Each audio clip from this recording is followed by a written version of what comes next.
نصرانی ہے، تم اس کے پاس نہ بیٹھا کرو، کہیں تمہارا دین نہ لوٹ لے۔ لیکن ایسی طلب جاگ گئی تھی دل میں کہ وہ باز نہ آئے۔ باپ کو پتہ چلا تو اس نے گھر سے نکال دیا، اور یہ دور جا کے کہیں ایک گرجا گھر میں ایک پادری کی خدمت کرنے لگے۔ اس نے ساری زندگی شفقت کے سائے میں حضرت سلمان فارسی کو رکھا۔ ناز و نعم سے پالا ہوا بیٹا گھر چھوڑ کے حق کی تلاش میں نکل کے اس کے گرجا گھر میں پہنچا تھا۔ جب اس کا آخری وقت آیا تو اس نے بلایا اور بلا کے کہا کہ میں زندگی کی سانسیں پوری کر چکا ہوں، اب میرے انتقال کے لمحے قریب آ گئے۔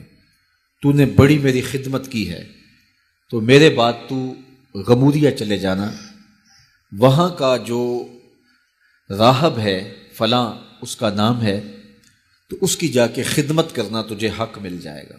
حضرت سلمان فارسی کہتے ہیں کہ میں اس کی تدفین کے بعد غمودیہ چلا گیا، اور جو اس نے نشانیاں بتائی تھیں اس نشانیوں کا راہب مجھے مل گیا۔ میں ایک زندگی گزاری اس کے پاس اور اس کی خدمت کرتا رہا، اور میں حق کا متلاشی تھا۔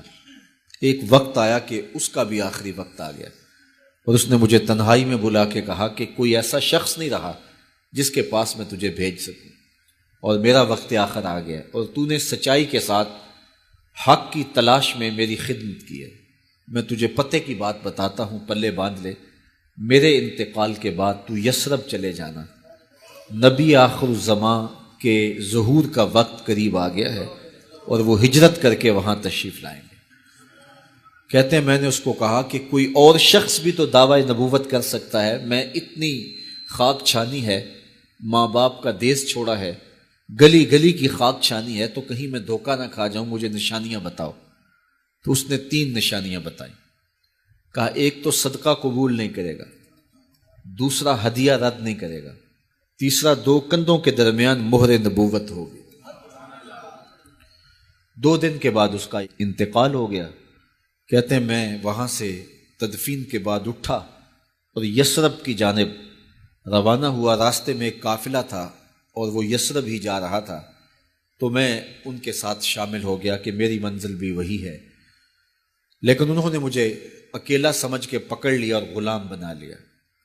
لیکن میری خوش قسمتی یہ کہ انہوں نے مجھے بیچا جا کے یثرب میں، اور وہاں ایک یہودی نے مجھے خرید لیا اور اپنے باغ میں کام کاج پہ لگا لیا۔ میں روزانہ ان ہمایوں لمحوں اور ان حسین گھڑیوں کا منتظر تھا جن کے لیے میں نے در در کی خاک چھانی تھی، کبھی عرش پر، کبھی فرش پر، کبھی ان کے در، کبھی در بدر۔ غم عاشقی تیرا شکریہ، میں کہاں کہاں سے گزر گیا۔ کہا ایک دن میں اپنے باغ میں کھجوریں توڑ رہا تھا کہ ہوائیں گیت گانے لگی، اور طلع البدر علینا کی صدائیں گونجنے لگیں۔ میں نے جلدی سے چھلانگ لگائی اور بھاگ پڑا۔ میرا آقا سمجھا شاید غلام بھاگ گیا، اس نے دوڑ کے مجھے پکڑ لیا۔ میں نے اس کو کہا میں بھاگا نہیں ہوں، یہ جسم تیرا ہی غلام ہے، لیکن دل نوکر کسی اور کا ہے۔ میں کچھ کھجوریں لے گیا اور حضور کی خدمت میں حاضر ہوا، اور جا کے میں نے پیش کی، اور میری نیت صدقے کی تھی۔ تو میں نے جب پیش کی تو فرمایا ہم نبی ہیں، صدقہ قبول نہیں کرتے۔ کہتے ایک نشانی پوری ہو گئی۔ اب کچھ دیر ڈال کے میں پھر کھجوریں لیں، اور میری نیت ہدیہ کی تھی۔ میں حضور کی خدمت میں جا کے پیش کی تو حضور نے قبول فرماتے ہوئے کہا ہم ہدیہ قبول کر لیتے۔ کہا 2 نشانیاں پوری ہو گئی، اب تیسری نشانی رہتی تھی۔ اگرچہ 2 نشانیاں ہی میرے لیے کافی تھی اور حضور کا چہرہ ہی میرے لیے کافی تھا، لیکن میری آرزو یہ تھی کہ میں تیسری نشانی کا بھی بچشم خود مشاہدہ کر لوں تو پھر میں ایمان لاؤں گا۔ ایک دن حضور میرے باغ میں تشریف لے آئے۔ حضور نے قمیض اتاری ہوئی تھی اور اپنے مبارک کندھے کے اوپر کپڑا رکھا ہوا تھا، اور مہر نبوت والی جگہ چھپی ہوئی تھی۔ ہلکی ہلکی ہوا چل رہی تھی اور میں حضور کے پیچھے پیچھے ہوتا تھا۔ میری آرزو یہ تھی کہ ہوا کا کوئی تیز جھونکا آئے اور کپڑا ہٹا دے اور میں مہر نبوت کی زیارت کر لوں۔